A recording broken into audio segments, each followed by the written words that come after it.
Yeah, I literally have my students chant out loud, James, Charles, Charles, James, so that they remember the Stuart family tree. We like march around the class, James, Charles, Charles, James, just because you never know when you're going to need to know. That's hilarious. Oh my God.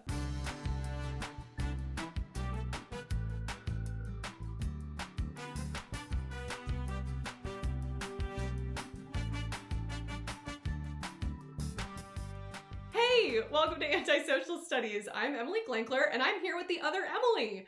It's Emily number 1, and I'm Emily number 2. This is another episode of my series of Emily Learns About. So, who are you, Emily? Well, I'm Emily number 1, just like you said. I am a teacher in Denver, Colorado now, and I've been teaching for 8 years. The majority of my experience has been in world history, and then this year I actually took on teaching AP European history at my school. Cool. And what are you going to teach me about today? Today, I'm going to teach you about the English Civil War. Ooh. Great. Yeah, so this is going to be embarrassing for a few reasons. One is because I did take a class in grad school only about Stuart England. Perfect! You're going to know everything! You're going to know all the answers. No, this is why it's going to be really embarrassing. I remember from that class, everyone else got to read these like short articles over spring break, and I got assigned, I'm not joking, a 900-page book about the economics of Stuart England in 1 year. And I was so mad. So yeah, this is going to be embarrassing.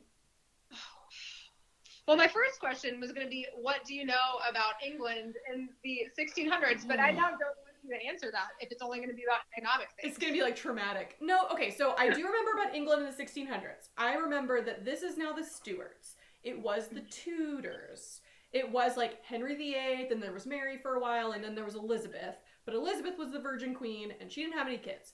So when she dies, it goes to her nephew? No. Someone in Scotland. James. Okay. And he's a Catholic, and he comes down and is like, Catholic, absolute monarchy. And so there's just this ongoing, then it's like his son Charles I, I think, is an idiot, or people don't like him for whatever reason. So there's like an ongoing back and forth between like Protestants and Parliament and like kind of absolute monarchy and Catholics. Most of what you said is correct. Great. So, yeah, you like totally hit the nail on the head with the historical context, which is what I wanted to start off with. So like 1600s in England, the Tudor house ends when Queen Elizabeth I dies. And under Queen Elizabeth I, England's doing great, right? They defeated the Spanish Armada. They're getting all of the wealth from the colonies in the New World. They set up the British East India Company. England is rolling in it. But like you mentioned, Elizabeth I dies, and she is very famously that virgin queen. So England's like, shoot, what do we do now? They call on her cousin, Mary Queen of Scots' son, James VI of Scotland, who is ruling over Scotland. And they're like, hey, James, what if you now become King of England? Great. And James sounds great. I'm going to do it. So we rename him not James VI of Scotland, but he is now James I of England. Which seems unnecessarily confusing. Like, why not just pick a whole different name? Emily. The Stuart family tree is James I, Charles I, Charles II, James II. I'm like, you can't, James, Charles, James. Like, can we not be more creative than just having those names? Come on. So, James I becomes King of England. He is not Catholic, not this James. Oh. He is actually Protestant. Okay. Which England's very happy about, right? Because of course, what happened under Henry VIII? The divorce and the whatever and beheading and the bunch of wives. The Anglican Church. The Anglican Church was created. Yes, the Anglican Church happened. England breaks away from the Catholic Church, forms their own new Protestant denomination. Mary, Elizabeth's older sister, tries to make England Catholic again. That's Bloody Mary, right? Is it Bloody Mary? I always get that confused. I thought that was Bloody Mary because she persecuted a bunch of Protestants, and they called her Bloody Mary. I'm like 92% sure that's true. Yes. Again, the problem with everyone having the same first name. Mm-hmm. Yes. And two Emilys are talking about this, by the way. Oh, so good. So Elizabeth I tries to make England Protestant again, and then James I comes in and is like, let's continue on with these Protestant ideas. However, something you did mention is correct, is that James really does try to rule as an absolute monarch. he's really thrown off by this political structure in England, because what does England have that a lot of other European countries don't have at this time? They have a parliament and a Magna Carta. Yes. So James is like, what the heck is this ruling body of representatives? Like, I don't want to deal with this. I want to rule with divine right as absolute monarch. And I actually have a very fun quote for you. In 1603, when he's crowned, he gives a speech to the House of Commons, to Parliament, and he says, I am surprised that my ancestors should ever be permitted such an institution to come into existence.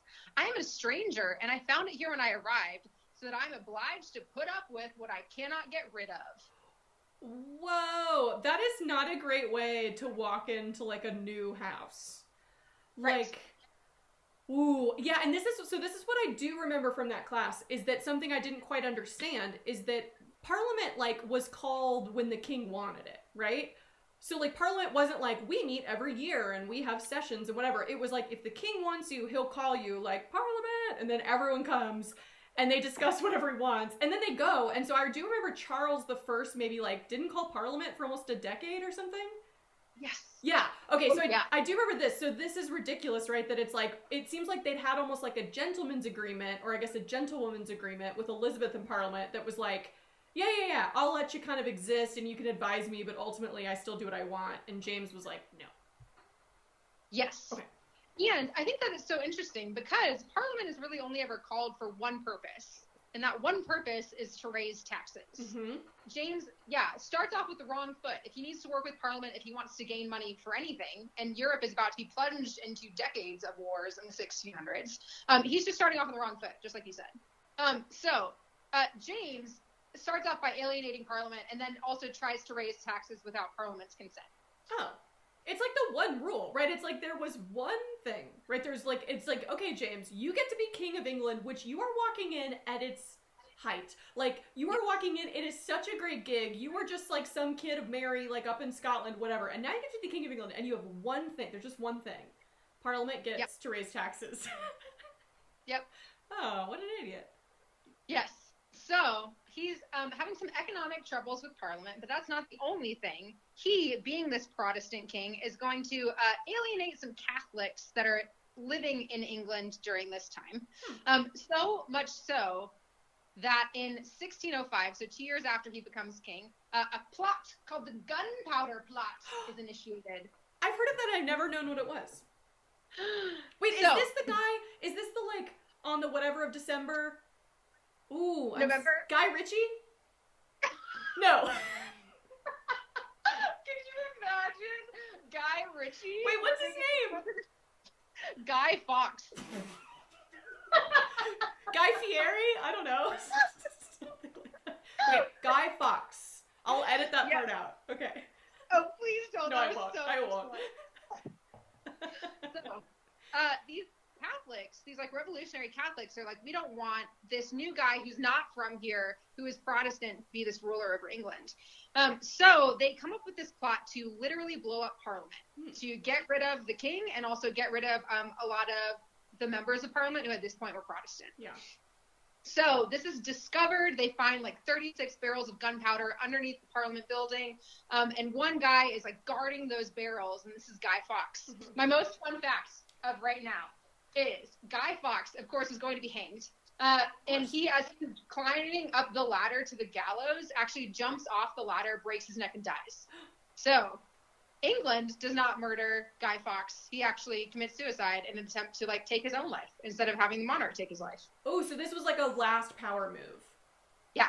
Ooh, that's I respect that. That's interesting. Yeah. It's sort of like what my favorite gallows story, which this is why we're such good friends, is that we both have our favorite gallows story, is that in U.S. history, in John Brown's raid on Harper's Ferry, when John Brown is sentenced to death for trying to incite the slave revolt, I can't remember the exact quote, but he's like, if I have to die to like end slavery, like let my blood mingle with the blood of the millions of ancestors of slaves who died, and then they kill him. And I'm like, those are great last words. It's like Killmonger in Black Panther. It's really good. Yes. Ooh. Anyway, I like that a lot. Also, thanks for the Black Panther reference just now. Of course. Okay, so James has sort of is consolidating. He's like I'm the captain now. He comes in. He's like, I don't care how you've done things before. I'm in charge. Okay. Yes. But I do want to say one very important thing that happens as a result of the Gunpowder Plot. Okay. A new law is passed in England, and this new law says that Catholics do not have the right to vote in England. Oh, I didn't know about that. Yes. So this is going to start this conflict between Catholics and Protestants, which will very clearly play out in subsequent rulers' rule of England. Okay, so is that really like what James is known for? Then he just sort of dies of natural causes? Yes. Ish. He dies. And then his son, Charles, is going to take over. Like his father, he wanted to rule, absolutely. Duh. Yes. I think this is a good time to pause. I think we need a cliffhanger of like, is Charles going to learn the lessons of his father? Right. The question I want to know is like, is he going to learn the lessons? How much did he witness of his dad, like, making all these mistakes? Or like, I don't know, maybe it wasn't clear, because it seems like James ultimately, like, it worked out, right? He came down, he did assert power. Catholics can't vote now. So actually, probably Charles is like, great, I'm going to keep doing what my dad did. That's my prediction. We'll see. So in part 2, we're going to talk about Charles I, which is the guy that I had to read the book about. And all I remember is there being a lot of stuff about sheep. Okay. I don't have anything to tell you about sheep, so maybe you can fill me in. No, I won't. I'm so glad. All right, till next time. Bye.